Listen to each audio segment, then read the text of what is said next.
Hello, fellow human! Welcome back to another Dank Doggo / Choosing Beggars. We have 7 stories in total for you guys today. The first story is posted by you / Amanda5 with the title of Married into a CB Family. If you think occasionally encountering a CB is bad, try marrying into a family full of them.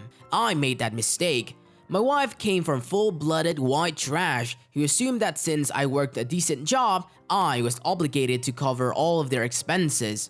Example, I came home from work one day and found my wife was crying on the phone with her mom. Her mom had called and was needing $2,000 right away to hire a lawyer or she was going to lose everything, and my wife convinced me to give it to her. It was about half of the savings we had at the time. Fast forward a week later, I'm on Facebook and I see my mother-in-law, her partner, and several of others my in-laws have rented a massive condo and are vacationing for a week on the beach. I asked my wife why her mom could afford that but couldn't afford the money for an attorney. She told me that her mom and her partners have 2 bank accounts, one for necessities and one for fun monies, and they never pay for necessities like attorneys out of their fun money account. And that is how they got paid for their vacation. I had not gone for vacation for 2 years. This was just one example, but I would get about 3 to 4 demands for my money from her families every month, and I was relieved the day I signed the divorce papers. Like fun money? Seriously? What a joke! On to the second story written by you / The Lasta Leonist. Social influencer banned from Airline for life for demanding business class upgrade. A Cathay Pacific passenger was kicked off a flight and banned for life after attempting to get upgraded to business class. An influencer, she claimed she was sent an email which allowed her an upgrade from premium economy. She explained that before traveling, she emailed Cathay Pacific asking for an upgrade for her return Taiwan to New York ticket. After this, she received an email confirming that I was eligible for business class seat if tickets were available at check-in. While traveling through an airport in Taipei May 30th, she showed the email only to be declined to upgrade at the airport. On her return journey on New York on June 7th, she tried again only to be told she was not allowed to board. She said she waited at check-in for about 30 minutes, after which a member of staff accused her of trying to get an upgrade with a fake email. They then canceled her ticket, citing fraud, and banned her from ever flying with their airline. Influencer was then forced to pay another $1,400 for her return flight home. After returning home, she contacted the airline to clear the misunderstanding and asked them to refund the cost of her new flight. However, Cathay confirmed that the email was fraudulent and the only way they could review the case was if she could provide the embedded information of the email so they could trace it. Maybe labeling these beggars as influencers is a bit wrong. Parasites maybe? On to the third story shared by you / Life Savior. My CB story. Let me, stranger, use your $300 headphones and you use the crappy airline headphones because reasons. Recently, my husband and I were on a flight to Jamaica and we weren't seated together. On one leg, we were both in window seats, one in front of the other. I had brought my Beats headphone and a pair of junky earbuds that came with my phone because I knew he would forget to bring headphones for the plane. When the flight attendant came by and was handing out stuff, I thought she was handing out snack, so I just grabbed my hand out and took it. It being even more janky headphones, now I had 3 pairs. I knew my husband had 0 pairs, so I nudged the mid-range phone pair through the seat to him so he could use to watch a movie. He said no thanks because he was reading a book or something, I don't know. I put them back in my bag. The Beats were still on my table because I hadn't started listening to music yet, and the lady next to me, CB, in the middle row tapped me on the arm. Oh god, why? CB, if you're not using those headphones, I could use them. I see she's got a pair of janky phones on her tray table. Me, okay? Hands are in the crappy airline earbuds. CB, not those. Me, what? CB, you can use those. Me, what? CB, you have 2 pair that are nicer. Let me use those. Points to the $300 headphones, and you use the other ones. Me, CB, are you hearing me? I just heard you speak English, so I know you have heard me. Me, I'm just speechless. Stepping aside, I'm a nurse and I've perfected the nurse ratchet. Are you simple? Personified by Luz Fletcher in One Flew Over in Cuckoo Nest. So this is how I just look at her the entire time this conversation was taking place. I then took out my phone headphones and put them in my ears. I then took my Beats and put them over the phone's headphones. I didn't plug either of them in. I just sat there like that and looked at her for about 5 more seconds and then turned around and read my Kindle for the rest of the fight. Eventually, through my ears ached, so I took out my mid-range phone's headphones, looked at her, and licked their earbuds like an ice cream cone and tipped them her way like, "Want them?" and smiled. I then put them back in my carry-on bag, then put the Beats over my ear but never plugged them in, even though they're Bluetooth. I just let the aux cord dangle free. Made sure she could see that they weren't being used while I read a book about some serial killers in Houston's. For your information, the book was The Man with Candy by Jack Olson's about Dean Coral, Elmer Wayne, Henley Jr., and David Brooks. For those who bemoan my use of Beats, they were free with the purchase of an iPad last year. Yes, they're better than headphones. I actually own them and don't travel with them for that reasons. However, they were still worth $300. I'm not going to let some crappy stranger use $300 headphones, no matter how good or bad you think they are. Her reaction? She stared straight ahead, then did something, I don't know. I think she eventually used the airplane's headphones. Licking my own earphones? OMG! You'd think I'd lick a crap-covered thumb. Look, the earbuds I licked were, first, my own, second, barely used, and third, my own. I didn't fellatiate them, I licked them. As a 42 years old woman, I've done far worse things personally and professionally. You folks need to get out there if you thought of running your tongue over something that has been one of your own least offensive body cavities. Is that troubling to you? I mean, I worked in an inner city level 1 trauma ER for over 10 years. Licking an earbud? Oh, you sweet summer children. Oh boy, the complete destruction. Such a petty revenge on Choosing Beggar. On to the 4th story shared by you/Swinnon. CB loses it over free clothes, so I ended up calling the police. The area I live in has no convenient place to donate clothes, so I put up an ad for a bag of free clothes to whoever comes in and collects it. The bag had 40 pieces of clothes, a jacket, 4 pairs of shoes, and 2 handbags, so a pretty decent haul. Everything was in good use condition, recently washed, but had some cat hair on it, which was stated in the ad. Some lady, CB, calls me and wants to come to collect it. Then she realized I live about an hour from the city center and asked me to meet there. I replied sure, but would charge 500 krona, about $50, since that's what I would make doing 2 hours of work. She gets upset I won't deliver this bag of clothes for free and tries to guilt trip me. I don't budge and say either pick them up or I hang up. She wants a bit more, but reluctantly agrees to pick them up. She pick a date and time, and I tell her clothes will be waiting in the bags by my driveway so she can just go and grab them.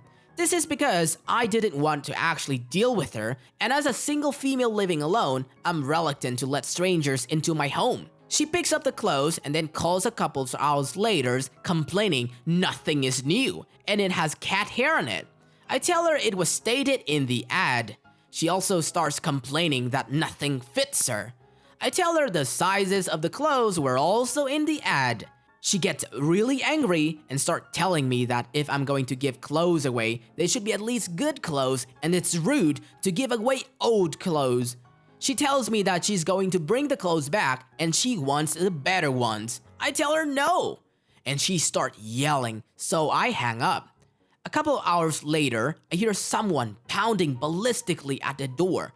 I look through the people and it's CB. She had thrown the clothes all over my yard and was pounding on my door, screaming I had to let her in and give her good clothes. I open the window and tell her if she doesn't leave now, I'm calling the police. She ignores me, so I call the cops. She ends up getting escorted off the property. It was more work than it was worth to press any charges, but I asked the police to give her a very stern warning that if she comes back or contacts me, I will press charges. Haven't seen her since. People like these are the reason why people become more reluctant to help out others. Like Jesus, like all you wanted is just to donate your clothes to the one in need, and this is what you get in return? On to the fifth story shared by you/Jim McDowell. No Freeriders. I'm a rideshare driver, so my Jeep has the required logos. I pull into a gas station, and a guy seeing them walks up to me. CB, hey, nice ride. Me, thanks. CB, what is it? Me, a 16 Renegade. CB, notes the tags. You drive? Me, I'm actually off right now. CB, interrupting. Can you give me a ride? I've been waiting forever. Me, I'm sorry, I'm not working. I'm on my way to... CB, oh come on, just go online. Me, oh it doesn't work like that. Besides, I have plans. CB, fine. Goes to open my back door. Me, what the hell? CB, look, I'm just going to location. It's no big deal. Me, that's way out of my way. CB, oh come on man. Me, sign. Are you carrying cash? CB, no, why? Me, that's a 20 bucks plus ride, and I can't go on the app, but if you got the cash... CB, I'm not paying you. I have a promotion for a free ride. Me, then you'll have to wait for your ride. CB, screw you, you racist trash. I don't really trust random strangers, so I would always lock my car all the time. On to the sixth story shared by you/Onyx. Classmates demand my AutoCAD projects because they spend their entire time in the PC class on Facebook. Context. At the time I attended night school to get a degree in architectures, more than often, we would work in AutoCAD or SketchUp and do some buildings, just your regular apartment and stuff. I helped some classmates during this time, teaching them how to use PC because I was fast at finishing my projects, and more than often, I would do them at home and bring them already done in class. The teacher was okay with it, less work for him I suppose. I helped those who really put time in learning AutoCAD and were struggling, free of charge of course. But there were these kids no younger than me that asked for help. And by help they meant, give us your projects so we can put our names on them. One day, they asked me if I could give them 4 projects we did until then, that we did in the span of 2 months to be clear, they had time. I kindly said that it was my work and they took time and effort, but if they pay them, I could share for £10 a piece. They got angry and demanded I gave the projects for free because they will fail that class if they don't have the projects by the end of the week. And that I've been helping out other classmates, but I wouldn't help them because I was a butthole. I simply ignored them. When the class began, they proceeded to laugh and talk crap about me, but loud enough for me to hear them. The following days, they kept asking me on the social media if I could share my projects just to comparing them with theirs. Needless to say that I didn't, and they got bad grades. This story, however, has a happy ending. Some weeks later, the teacher introduces me to this old lady from another class that was having trouble using AutoCAD, and she would pay me £12 per hour to teach her, and I could not contain the smirk on my face as this happened in front of these students that got a bad grades for not doing their projects. Absolutely beautiful.cad. This brings back good memory. AutoCAD and SketchUp are 2 very amazing software for interior design. On to the 7th story shared by you/Scaffy. CB hired a babysitter and maid in one and for free apparently. Sorry for the length, but this is a crazy story. I'm 19 now, but when I was 16, I used to babysit as it was educating myself for childcare. I live in Sweden, and we study a specific area of professions starting at 16 years old, and I was currently free from a lot of school because of my anxiety, social anxiety, and depression. And it would look good on my resume.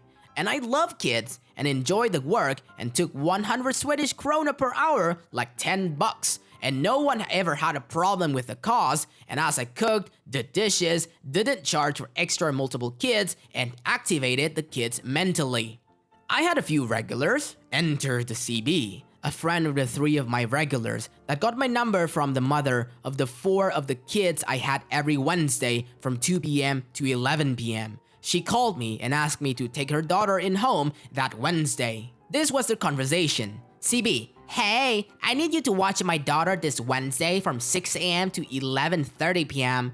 Shows up at 5 a.m. so I can see you with her. Me, hey, sorry but I have other mother's kids every Wednesday. My friend from school also babysits so I could ask her for you. CB, no, I want you to do it. Other mom is the one who gave me your number, so it's fine. Me, oh, okay, I have to ask her first? CB, no, you're not going to ask her, you're going to trust me. I should have run right here, but I needed the money. And the time she was asking me would have earned me around 1,750 krona, around 175 bucks, so I called other mom and asked about it. She said she needed me that Wednesday but said it was a lot of money she knew I needed, so she took my friend's number and said it was fine. So I contacted CB again. Me, okay, so I will show up at 5 a.m, no need to pay for the observational hour, common practice for me. CB, good, see you then. Me, yes of course, and how old is your daughter? So I'm fully prepared. CB, she's 3 years old. Me, oh, are you going to leave a schedule and food and stuff? Because she's really young, so I assume that you'll want strict food and sleep times? CB, I leave the food and if she cries, just try things until she stops. Me, okay, well see you Wednesday. 100 krona an hour is my rate. CB, yeah, whatever. I was really nervous already because it was a really young child and the mother had a really weird attitude, but again, I was young and really needed money. I showed up at 5 a.m. and the CB said hi, handed me her baby who was already crying and walked out of the door. I was really confused as she said that she wanted to observe us together, but just assumed that she was called in early and something. Inbounded the baby and got her to sleep, and that's when I noticed how dirty everything was. So I decided that since the baby was sleeping, I'd do some cleaning and put the food I brought for the day in the fridge. And that's when I realized that there was no baby formula or breast milk anywhere. I texted CB but she didn't answer, so I called my friend and asked her to pick the formula up and come over with it real quick as I couldn't leave this poor baby hungry. I sent her some of my own money to get it and that was that. The baby was still asleep, so I put a pillow on the floor next to the crib. She had no baby monitor and get some sleep. At about 11 a.m, the baby woke up and I fed her. The whole day went rather smoothly. I did some laundry, the dishes, cleaned the house, and took the baby for a long walk in the stroller. The baby was really young, so she mostly slept, and that's why I did all that housework. Well, 11:30 p.m. rolls around and the baby is sound asleep and I'm sitting in the room just waiting to go home. And the CB comes home and I walk out of there. This was our conversation. CB, hey, why's the house not clean? I'll tell you right now, the difference was huge. How's baby's name? Me, oh, sound asleep. She's been an angel all day. CB, she's not a calm child. How did you manage that? She laughs a little. Me, we had no problems, but I noticed there was no food. I had a friend bring over some formula, but I need to be paid back for that. CB, excuse you? Of course she needs food, what do you expect? And why is my house not clean? Mind you, I clean and stuff at other houses, but it's no guarantee. But the house was way cleaner than before. Me, yeah, but you said you would leave food and I'm not a maid, I'm a babysitter. So I would like that money back with my payment, please? CB, payment? I got genuinely startled at her sudden outburst. Me, yes, my money? CB, you want my money for this crap? You're a delusional and won't get a ore, very little funny from me. I was in shock and was so close into crying. I could usually manage social anxiety around the kids and parents, but I was so close to having a full breakdown. CB, you probably didn't even care about the baby's name. I'll have you thrown out of your school and tell everyone you hurt her. I will not pay you crap. At this point, I was crying and was having shortness of breath. CB physically pushes me out of her house and slams the door in my face. I walk about 200 meters and then crawl up on the bench crying, shaking, and having a full breakdown. I was only 16 and I thought she could and would to do everything she said.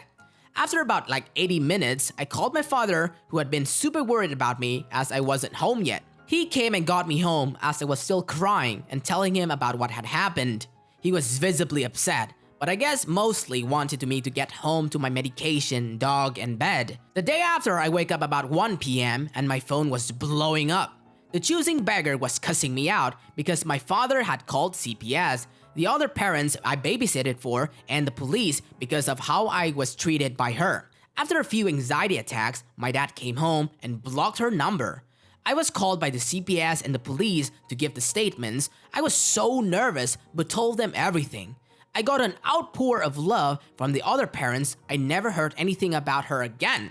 So to the CB who left her child without food with a stranger, no observation period at all, was ungrateful, expected a lot from a 16-year-old, refused to pay me at all, and then physically assaulted me. I hope your daughter got a better home and you got the worst possible punishment. Sorry again for the length, I've just never been so angry as when I think back to what this woman did. Opie's dad was truly a hero, stood up for his daughter and gave the beggar a taste of her own medicine. This was truly one of the most terrible choosing beggar I've ever seen. Glad it ended well. That's it for today, fellow humans. Thanks for watching. Dank Doggo appreciates your time. See you guys next time.